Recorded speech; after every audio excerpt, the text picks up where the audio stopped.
Ah, les voyages en Asie, c'est toujours une destination de rêve, tout ça, et c'est surtout un énorme gouffre financier. Surtout quand on est moi. J'ai la main trouée. Ma mère, elle a toujours dit que j'avais pas un trou dans la main, j'avais un puits, et c'est un peu mon problème dans la vie. Et surtout quand il vous arrive des choses un peu pas drôles. Donc dans cette vidéo, ça va être un petit peu mes achats en Corée et comment j'ai perdu 2000 balles en Corée, comme ça. Hello les Nakama, ravi de vous retrouver pour une vidéo cette fois-ci Storytime. Ça faisait un petit moment que je l'avais pas fait et une vidéo un peu unboxing en même temps, et ça aussi ça faisait un petit moment que je l'avais pas fait. Avant de continuer cette vidéo, n'oubliez pas de vous abonner, de liker, de partager, de commenter et de me suivre sur tous mes autres réseaux, dont Twitch, parce qu'il y en a plein qui arrivent sur Twitch en mode « Je savais pas que tu livais !» Les gars, je live depuis 2 ans et demi. Je pense que ça devrait se savoir maintenant. Et c'est dans la description. Là, t'as juste à descendre et t'as tous mes réseaux. Comme ça, bah voilà. Voilà. Et avant de continuer cette vidéo, je vais te parler de Flexispot. Flexispot, qu'est-ce que c'est? Bah déjà, c'est pas facile à dire, mais Flexispot. Non, ça va en vrai. Eh ben, c'est tout simplement les bureaux qui sont réglables comme ça. Adieu. C'est un bureau ultra pratique, que ce soit pour les gamers ou les personnes qui ont envie d'avoir un grand bureau chez soi, pour de la bureautique. Il y a des couleurs différentes, vous pouvez mettre des tailles différentes également. Moi j'ai pris un énorme bureau pour mettre justement mes 2 écrans et avoir de la place là pour pouvoir faire mes unboxings, pouvoir jouer, mettre la caméra, enfin bref. Et du coup vous avez toute une gamme de prix, de couleurs, de choix, de tailles, et c'est ultra pratique, très facile à monter, et vous avez la petite télécommande sur le côté pour pouvoir régler la hauteur. Que ce soit pour ceux qui font de la musique ou qui tournent comme moi et qui aiment se mettre debout, pas comme moi du coup, mais ça peut arriver. C'est ultra pratique, vous avez juste à enregistrer ou à tourner votre vidéo avec le bureau en mode ultra haut, et après vous le descendez, vous n'avez plus qu'à taffer dessus. Il y a des accessoires aussi que tu pourras rajouter dans ta commande. Bref, c'est un bureau ultra pratique que je voulais depuis longtemps et je suis très contente de l'avoir, donc merci Flexispot. Les liens seront évidemment dans la description pour pouvoir aller choper ton bureau. Maintenant, revenons à nos moutons et on va commencer avec le commencement. Vous le savez, je suis partie en Corée en mai dernier avec Soleil Nocturne et une amie à elle. Et je vais commencer cette histoire par le drame. Après 16 heures d'attente dans l'aéroport en Inde, je vais enfin décoller pour aller en Corée. Nous sommes le week-end du 6 mai et il y a une soirée otaku organisée par la Maison Otaku. Soirée que j'affectionne tout particulièrement. J'aime beaucoup l'organisateur et toute l'équipe, donc comme d'habitude, j'y vais, et c'était ma première erreur, c'était de croire que parce que c'est une soirée otaku et que bah c'est le milieu manga, bah j'étais safe. Ça reste quand même une soirée, comme si t'allais entre guillemets en boîte de nuit, même si ça ferme à 2h. Ça reste une soirée où il y a de l'alcool et il y a plein de gens et des gens que je ne connais pas. Et on sait à quel point internet et les gens me détestent. Et que bah qui dit otaku dit pas forcément toujours des gens clean et corrects, hein, vu les mangas qu'il y a aussi un peu spéciaux. Bref, il n'y a pas toujours que des gens très clean et sains d'esprit, donc ma première erreur, ça a été de me détendre à cette soirée et de faire comme si j'étais chez moi. Gros disclaimer, je tiens à préciser quand même que ce n'est nullement la faute de la Maison Otaku. Dans toutes les soirées où vous allez, que ce soit des soirées en plein air, en boîte de nuit, dans des bars ou quoi que ce soit, ces choses-là peuvent arriver. Bien évidemment, je dis ces choses-là, j'ai toujours pas dit ce qui s'était passé. Bref, il est à peu près 23h, je suis en train de discuter avec plusieurs créateurs de contenu. C'est la bonne ambiance comme d'habitude. J'avais bu un peu, mais pas plus que d'habitude, et bon, tu vois, de mes 32 ans et de ma vie en Bretagne, enfin je veux dire, l'alcool je connais quoi. Pardon, excusez-moi. C'est pas bien l'alcool, l'alcool est dangereux pour la santé à consommer avec modération, voire pas du tout, c'est tout aussi bien. Je suis Tsunade ou je suis pas Tsunade? Donc du coup, je bois et tout machin, bref, je suis de bonne humeur, nanana, et là je prends un mojito. En fait, je suis à côté du bar en train de parler avec des créateurs, dont El Crunchy, qui était avec moi, avec qui je rigolais et tout machin, et je pose le verre sur le bar, et des fois, en fait, je le pose de temps en temps sur le bar. Et là, tu te dis, mais pourquoi? Pourquoi tu poses ton verre sur le bar comme si t'étais chez Watt? Mais on est où là, Sophia? Non, on est dans un lieu public. Enfin, un public.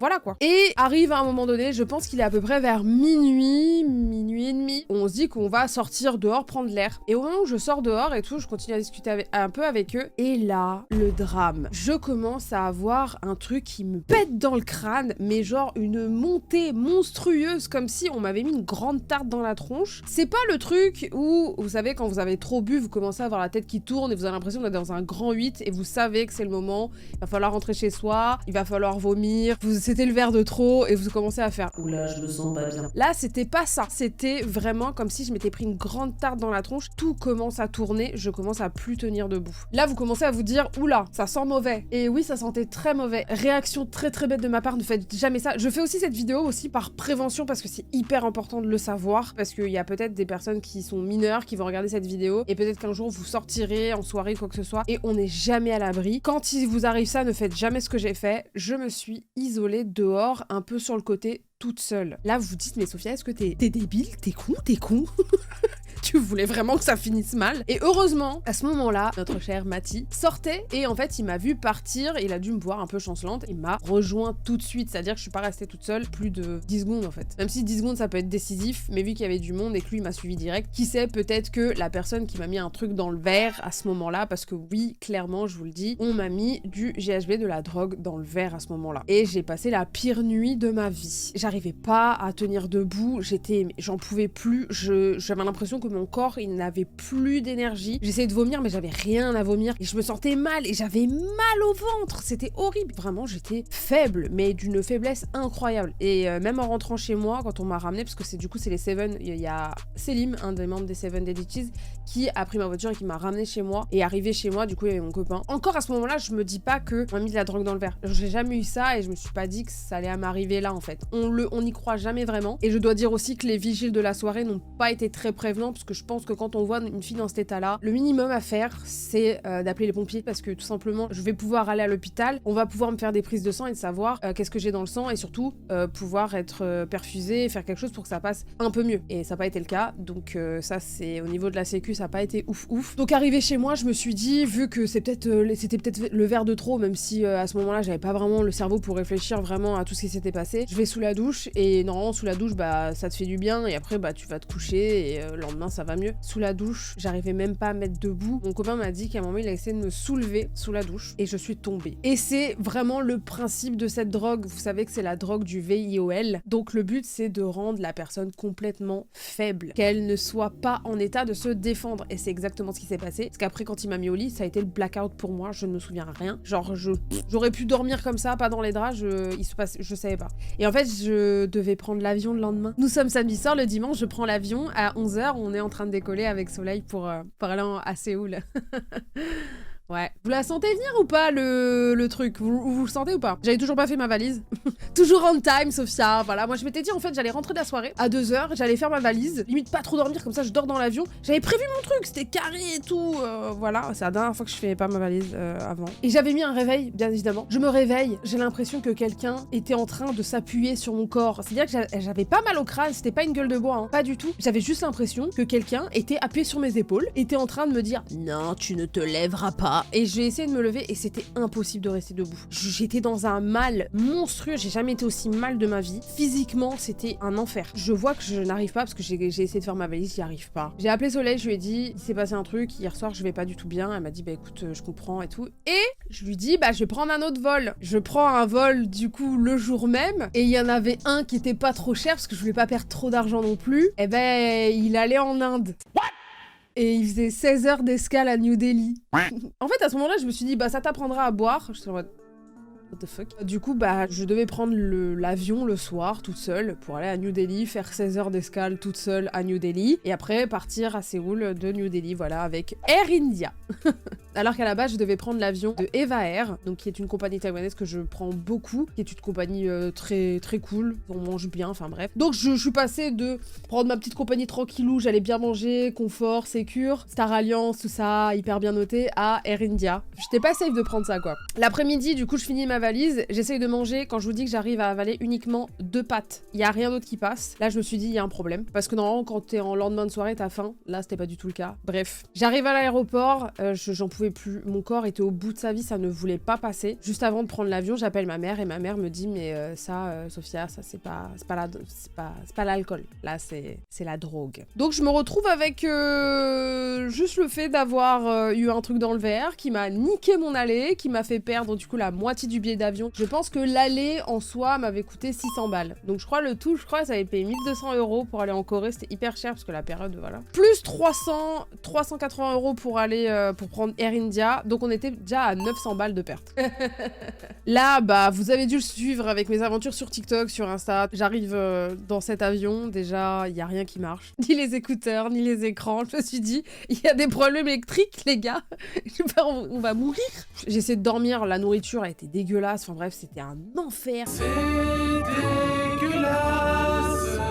Oh là, mais c'était dégueu. Pouah, bon, en même temps, j'avais pas faim, donc heureusement. Mais je me suis dit, il faut quand même que je me nourrisse, quoi. J'arrive à New Delhi, 16h. 16h d'escale quand t'es dans le mal. Ce genre de drogue, faut savoir que ça met au moins 48 heures à partir au niveau des effets. Imaginez, 48 heures dans le mal, alors que j'étais dans l'avion en ce moment-là, avec une compagnie plus que frauduleuse. Les 16 heures d'escale en Inde, elles ont été atroces, mais vraiment, genre, j'en pouvais plus. J'essayais de dormir, il y avait aucun endroit pour dormir. Même les hôtels, ils étaient au même prix qu'un hôtel F1 à Paris. J'étais là, frère, on est en Inde. Ça va pas ou quoi? L'hôtel F1, dans l'aéroport, je suis allée les voir, j'aurais dit est-ce que pour, vas-y, dormir 5 heures. 80 € pour dormir 5 heures. En Inde, tu te dis qu'en Inde, c'est quand même un pays genre où tu te dis bon, ça va être peut-être moins cher, tu vois. 80 balles pour 5 heures? Et j'ai dit vas-y, c'est bon, c'est le pire voyage de ma vie, déjà, ça commence très très mal. Vient le moment où je re-rentre dans l'avion pour aller à Séoul, enfin, ça allait, je pense qu'il restait 5 heures de vol à peu près, c'est long. Là, l'avion était encore pire que d'habitude parce que encore celui d'avant, il y avait un écran sur deux qui marchait, donc tu pouvais changer de place. Il y avait pas non plus énormément de monde dans l'avion. Là, il y avait 0 écran qui marchait. Genre, j'étais en mode,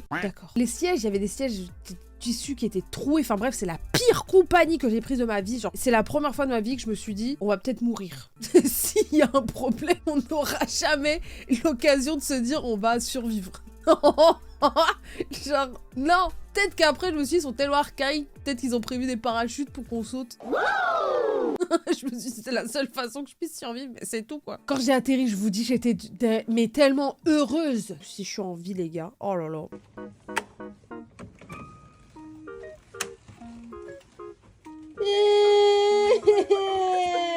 J'ai donc passé mes vacances à Séoul et comme d'habitude quand je suis en Asie, bah je visite plein de trucs, j'ai retrouvé Soleil, sa copine et tout machin, et j'ai acheté plein de choses. Et plein de choses nécessaires, je ne sais pas, mais j'ai acheté plein de choses. Bien évidemment, j'ai acheté plein de fringues, il y a plein d'endroits pour faire les boutiques, à Hongdae, parce que Hongdae c'est vraiment le temple de la mode, il y a même Dongdaemun. Alors Dongdaemun c'est plus tout ce qui est marché de nuit, mais en vrai, je vous le conseille pas à 100% parce que c'est beaucoup de grossistes et c'est pas non plus le top, il y a plein d'immeubles, il y a des étages et des étages de fringues et d'accessoires et c'est pas non plus les trucs les plus stylés pour le coup. Faut beaucoup marchander. Pour ceux qui sont déjà partis en Thaïlande, à Bangkok, il y a pas mal de centres commerciaux où c'est un peu ça et c'est un peu relou. Donc je vous avoue, j'ai préféré me concentrer sur Hongdae, il y a plein de petites rues où vous pouvez faire des boutiques et c'était beaucoup plus intéressant et c'est là que j'ai pas mal acheté. Dont le AK Plaza où il y avait plein de boutiques, dont une où il y avait plein de jeans super stylés. Bref, j'ai vraiment craqué mon slip. Et dans AK Plaza, j'ai bien évidemment acheté, vous l'avez vu avec le TikTok, plein de trucs sur les animés mangas, mais j'ai aussi acheté plein de gadgets de merde. Parce que oui, on a un aller éclaté, et bah faut qu'on se rattrape moralement. Et moi, comment je me rattrape? Bah j'achète des conneries. Alors déjà, ça, c'est ce que j'ai acheté dans un Animate. Je pensais pas qu'il y en avait un en Corée. J'ai acheté un sac Link Click, le meilleur animé chinois de tous les temps, avec des petits pins, parce que je suis une grande pigeonne. Vous savez que je redécouvre avec vous. Regardez ce que j'ai acheté, sincèrement. C'est une petite pochette en forme de gâteau d'anniversaire de Harry Potter. Je crois qu'à la base, c'était pour ma meilleure pote, ça, en plus. Ensuite, j'ai acheté une petite lampe Pikachu. Non, j'en ai marre de moi. J'achète des trucs. Ça fait depuis mai que c'est là. Je l'ai jamais ouvert. Vous comprenez l'importance de ces choses chez moi ou pas? C'est de l'achat compulsif. Oh, après, il est tellement mignon. Ah, voilà.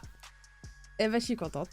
Voilà, on a un petit Pikachu qui dort. Excellent. Excellent. Oh oui, c'est vrai, j'avais ça. Donc ça, c'est Animate. C'est une enseigne qui existe au Japon aussi. Et j'ai trouvé... Haha, l'album de Chainsaw Man, très important, je l'avais même pas ouvert, qui m'avait coûté 49 500 won. C'est cher, très cher. Les albums, c'est une dinguerie. Calmez-vous quand même, non? Je sais pas. J'ai acheté l'album de Chainsaw Man, très important, parce que les OST de Chainsaw Man sont incroyables. En fait, je m'épuise. Regardez ce que j'ai acheté. Vous m'expliquez ce que je vais faire de ça ou pas? Est-ce que vous avez une idée de ce que je vais faire de ça? Parce que moi, pas, en fait. Et voilà, une petite arcade avec un Shiba Inu dessus. J'espère que mon banquier ou ma banquière ne va pas voir cette vidéo en fait. Par contre là je m'étais fait un petit kiff. Il fallait que je me fasse un petit souvenir en rapport avec le manga et j'ai pris le tome 43 de Naruto. Regardez-moi ça. Je le voulais en coréen histoire d'avoir un petit souvenir parce que c'est quand même un tome où justement il y a le combat Naruto-Itachi. Enfin, la deuxième partie du combat où justement on a cette fameuse scène en coréen. En coréen. Je suis trop un coréen moi. C'est pas incroyable, hein? Est-ce que c'est pas incroyable? Voilà, je voulais juste un petit souvenir. Par contre, le tome est hyper grand. Attendez, je vais juste comparer. Ça, c'est un tome français. Et ça, c'est le tome coréen. Parmi les choses complètement inutiles, quoique, ça peut être utile. Non, c'est inutile. J'essaie même pas de me convaincre, en fait. J'ai acheté ça. Là, vous vous dites, qu'est-ce que c'est que cette merde? Eh ben, c'est tout simplement pour enlever les cheveux de la brosse. Je suis épuisée, hein. Vraiment, je suis épuisée. Qu'est-ce que j'avais acheté? Oh, mais j'avais des figurines! Mais j'ai plus de place. Oh! Mais qu'est-ce qu'il m'a pris? J'ai quand même gardé les tickets de caisse comme si j'allais les rendre. Bah écoutez, qu'est-ce qu'on a là? Eh ben, on a Nobara sur une chaise. Instant ASMR. Regardez comment elle est très belle, ma petite Nobara. Voilà. Oh! Bah oui, bah évidemment. Oui, j'aime beaucoup ce personnage. Il s'agit bien évidemment de Toya. Ah. Ça rentre. Titre. Regardez-moi cette petite cuposquette. Ça c'est beaucoup mieux que les pop en vrai. J'ai vraiment lâché les pop en vrai de ouf parce que je sais pas, ça me fatigue. Bon, je vous montre pas tout, je vais pas toutes les monter. Mais bref, il y en a une autre également de Toya. J'avais acheté une figurine Yamato, elle est là. Regardez ma petite Yamato qui est beaucoup trop stylée. En vrai, la figurine est très très stylée. J'ai encore dépensé et j'avais même pas déballé. Elle est trop chou celle-là. Et une nouvelle cuposquette de Sakura. Sakura Card Captor. Incroyable. Oui, vous avez sûrement vu, regardez, il y a mon ongle, il est décédé. Je suis cassé un ongle, ça me fait très mal. On remet tout ça dans le sac, on rangera ça l'année prochaine. One eternity later. Dernier petit unboxing avant de passer avec la dernière story time pas drôle. Bah oui, parce que faut forcément que ça se finisse mal. Qui dit Corée dit achat, et qui dit achat en Corée dit forcément cosmétique. Bah j'ai acheté des trucs, des petits accessoires pour les cheveux.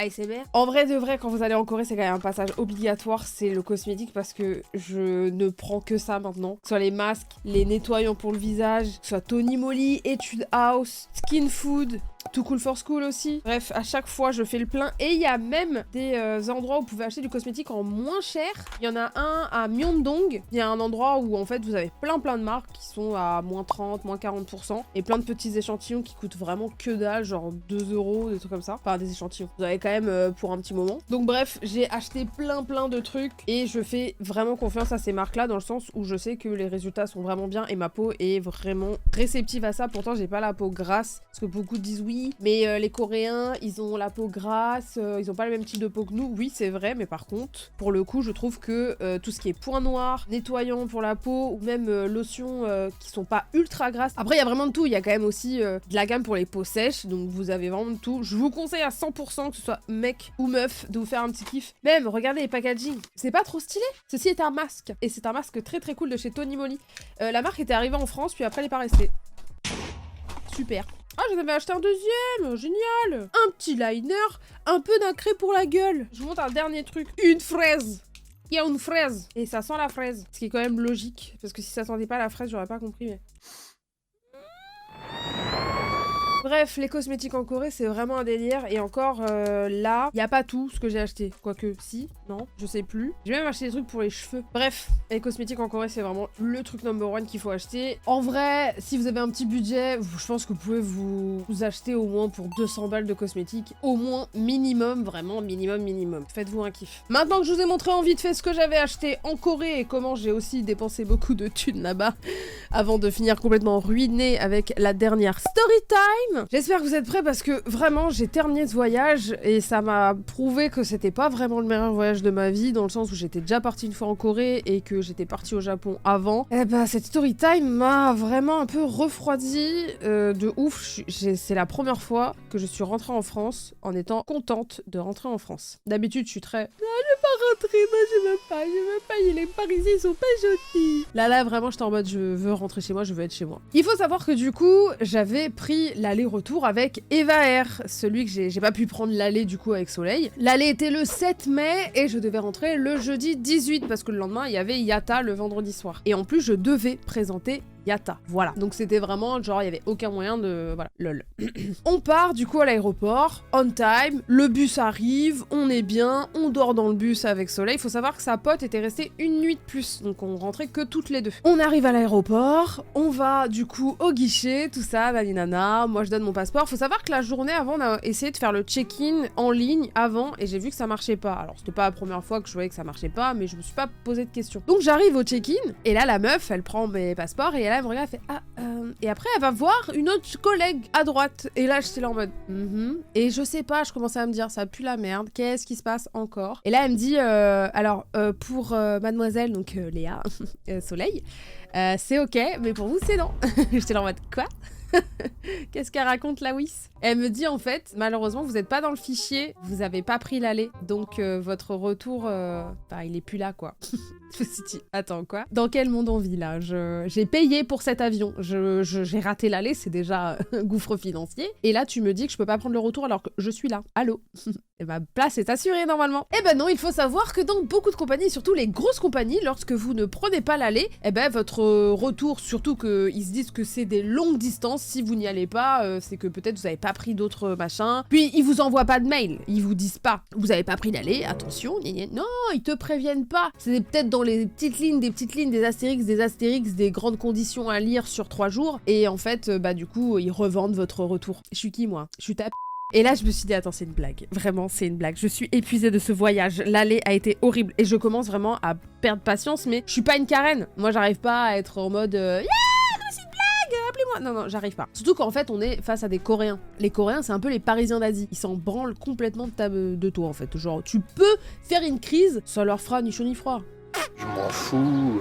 Et puis vu que je sais pas faire de crise, du coup je les regarde et je dis mais en fait je leur explique un peu ce qui m'est arrivé à l'aller, elle a fait je suis vraiment désolée et tout mais c'est dans les conditions. En fait votre nom n'est pas là donc votre place elle est plus là et je suis en mode et je fais comment? Là je me suis rendu compte que j'avais zéro aide. Là il y avait personne qui voulait m'aider, c'est-à-dire qu'elle a dit faut que vous contactiez la compagnie avec laquelle vous avez réservé, donc Bravo Fly. Donc autant vous dire que Bravo Fly ne réservez jamais avec eux parce que niveau service client tout ça machin ils sont nuls à chier et personne n'a voulu m'aider. C'est-à-dire que moi j'essaie de les contacter, eux j'essaie de voir avec eux pour faire un échange, quoi que ce soit, et c'est de retrouver ma thune quoi, quelque chose, parce que littéralement j'étais en train de perdre 1200 balles, ou 1003, je sais plus combien j'avais payé cet aller-retour. Les gars, je veux juste rentrer en France, en fait je suis là.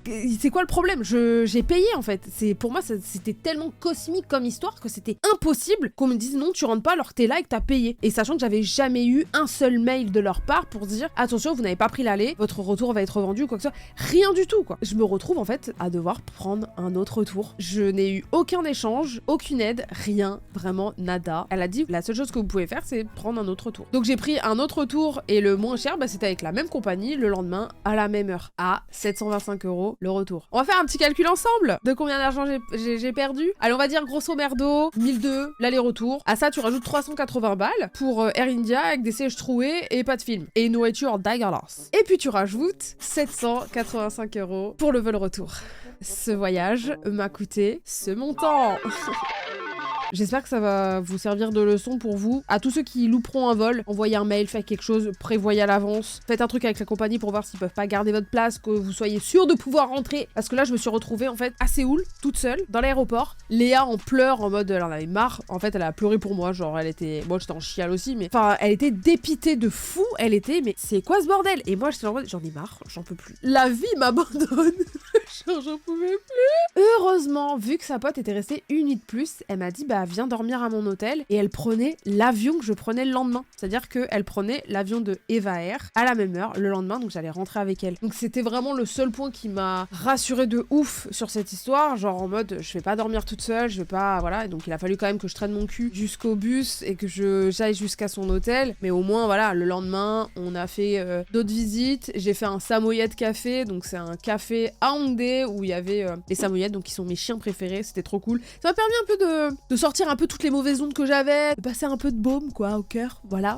Parce que ce voyage m'a coûté vraiment énormément psychologiquement. On dirait que je parle d'une vidéo Itachi ou Shisui là. Ça a été compliqué mentalement. Mais voilà, je suis arrivée en France, saine et sauve. J'avais quand même mangé correctement dans l'avion, j'avais regardé des films. Wouhou, trop bien. J'espère qu'avec tout ce que je vous ai raconté là, ça vous aura servi pour vos futurs voyages, même hors voyage, dans les soirées. Et surtout, faites attention à vous, à vos affaires, à tout ce que vous faites. Quand vous réservez des trucs, toujours lire les petites lignes et se renseigner. Et quand il vous arrive un truc, toujours prendre les devants parce que là, moi, je me suis retrouvée dans la galère. Heureusement, j'avais de la thune. Je me dis, en fait, à ce moment-là, il y a quelqu'un, il a mis ses économies pour partir. Il rentre comment? Là, il y a que en faisant la carène que tu peux rentrer dans l'avion, je pense. Et encore, je sais même pas si ça marche comme ça. Donc voilà, c'était la fameuse histoire de mon voyage en Corée qui a été un peu catastrophe. Ça s'est su, en vrai, parce que pas mal de personnes m'en ont parlé. C'est quand même un voyage plutôt cool, mais il a été énormément gâché par ce qui m'est arrivé. Et j'avoue, ça m'a fait un gros trou dans mes finances, un peu refroidi. Mais en tout cas, j'espère que cette vidéo storytime que j'avais pas fait depuis longtemps vous a plu. C'était drôle et pas drôle en même temps.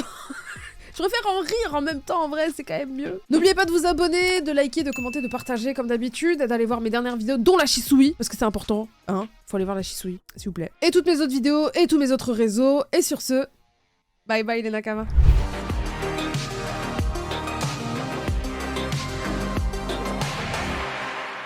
Et prenez soin de vous.